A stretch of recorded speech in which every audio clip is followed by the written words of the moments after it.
যারা ব্যবসায়ীরা রয়েছেন কি অবস্থা আছে বলুন আপনারা। আগে দেখতাম শাখা সংগঠনের নাম আমরা কংগ্রেস থেকেই যদি আমরা আসতাম আপনাদের কাছে কোনো সময় কোনো চাঁদা নিয়ে যা দিতেন আমরা খুশি করে নিতাম, আবদার করতাম।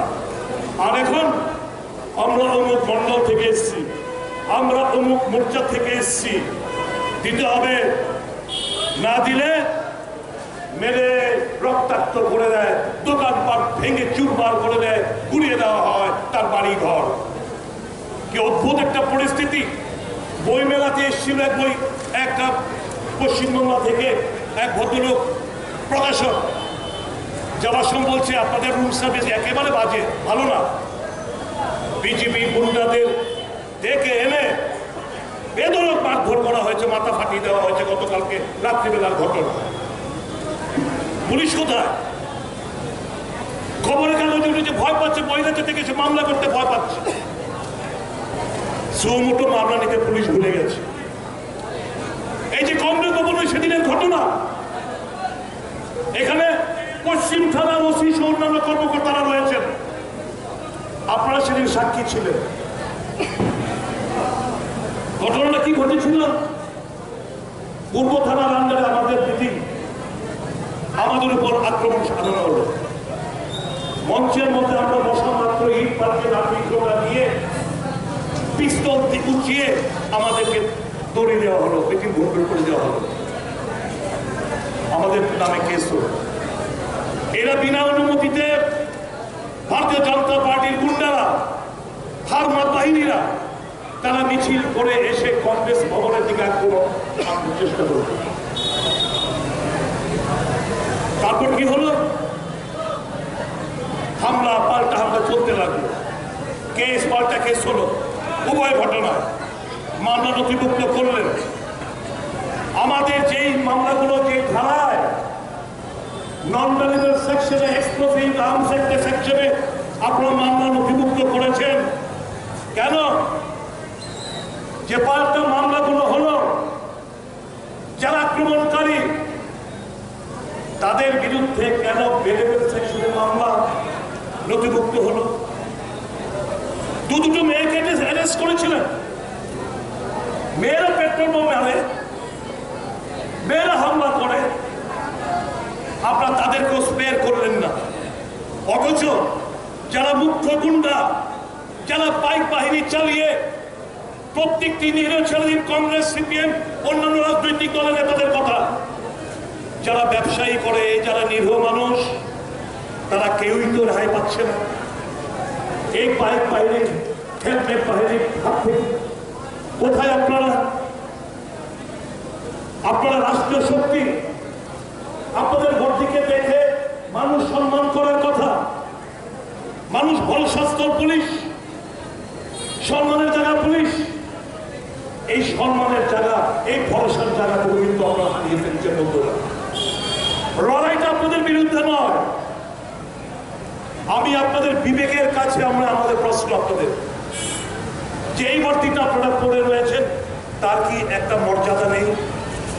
একটা ছোট খাটো চুনো কোটি নেতা এসে আপনাদেরকে যাই বলবেন, ওই নয় বনমালীপুরের একটা রাউডি দীপক কর মন্ডল সভাপতি, সে এসে প্রতিদিন ইপিএসে বসে থানার বাবুদের, বড় বাবুদের ধমকায়, হুমকি দেয়, একে অ্যারেস্ট করো, একে তোলো, একে থেকে নিয়ে আসো। প্রতিবাদ করার সাহস নেই আপনাদের, তাদের দিককে আপনাদের কাজ করতে হয়। তো লজ্জা থাকা দরকার, ইউনিফর্মটার ইজ্জতটা রক্ষা করা দরকার।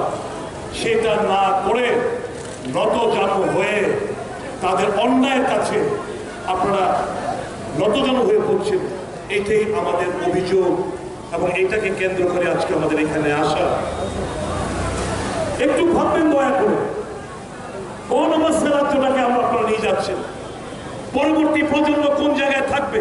সারা রাজ্য জুড়ে খাস জমি, একটা আনহোলি নেক্সাস।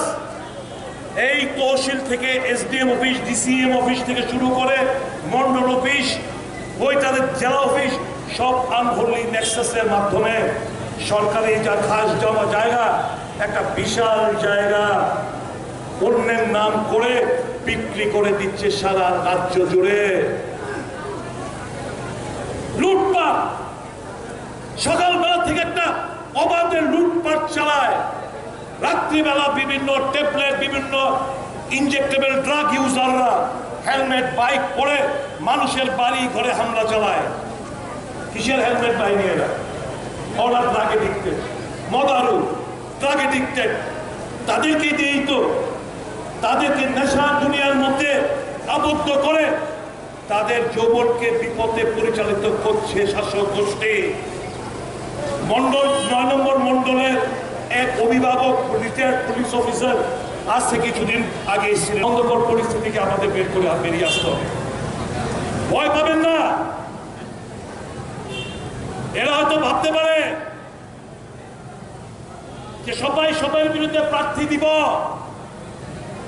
আমাদের জয় সুনিশ্চিত। আমি দায়িত্ব নিয়ে বলতে পারি, যদি রাজনীতির একটু বুঝি, আগে বিজেপি একটা সিট আগে জিতে দেখা, খাতাটা খুলে দেখা আগে এই রাজ্যে। এই রাজ্যের মধ্যে তার আগামী নির্বাচন ওয়াশআউট হবে। এই ওয়াশআউটের ভয়েই তো আজকে গুন্ডা পাল্লা পুলিশের নিষ্ক্রিয় করে এই গুন্ডা পাল্লা লেলিয়ে দিচ্ছে।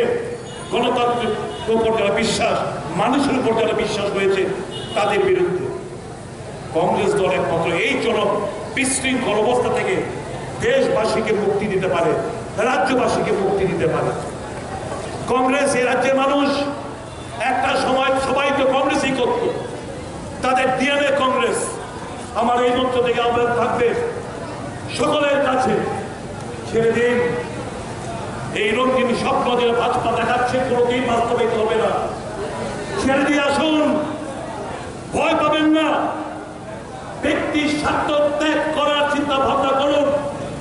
মানুষের স্বার্থে রাজনীতিটা করেছি এতকাল ধরে। মানুষ যেটা চেয়েছে, মানুষের বাবা ব্যক্তির সম্মান দিয়েই আমরা ভারতীয় জনতা পার্টিতে গেছি। গিয়ে দেখলাম যখন এরা প্রতারক ঠকবাজদের দল সমস্ত কিছু ত্যাগ করে মানুষের সাথে, মানুষের বাবা ব্যক্তির সম্মান দিয়ে আমরা জাতীয় কংগ্রেসে পুনরায় ফিরে এসেছি। মানুষের স্বপ্ন, মানুষের যে গণতান্ত্রিক অধিকার যেগুলো বক্তব্য বলা হয়েছে সেগুলো পুনরুদ্ধার করা, প্রতিবাদের ভাষাকে ফিরিয়ে দেওয়া, এর জন্য কংগ্রেস আমাদের আশা। কংগ্রেসে পারে একমাত্র সমস্ত ধর্ম, বর্ণ, জাত পাতের সঙ্গে নিয়ে চলতে। কংগ্রেসই পারে সকল অংশের মানুষের মুখে হাসি ফোটাতে। কংগ্রেসই পারে ভালোবাসার বিনিময়ে যুদ্ধ জিততে। কংগ্রেসই পারে বিশ্বাসের বিনিময়ে যুদ্ধ জিততে। এবং আমাদের অস্ত্র হচ্ছে অহিংসা, আমাদের অস্ত্র হচ্ছে ভালোবাসা, আমাদের অস্ত্র হচ্ছে বিশ্বাস। এই তিনটিকে পুঁজি করে আগামী 2023-এ আমরা এই রাজ্যে ক্ষমতায় আমরা বক্তব্য বলব। মানুষের স্বার্থে, মানুষের জন্য কাজ করার এইটুকু কথা বলে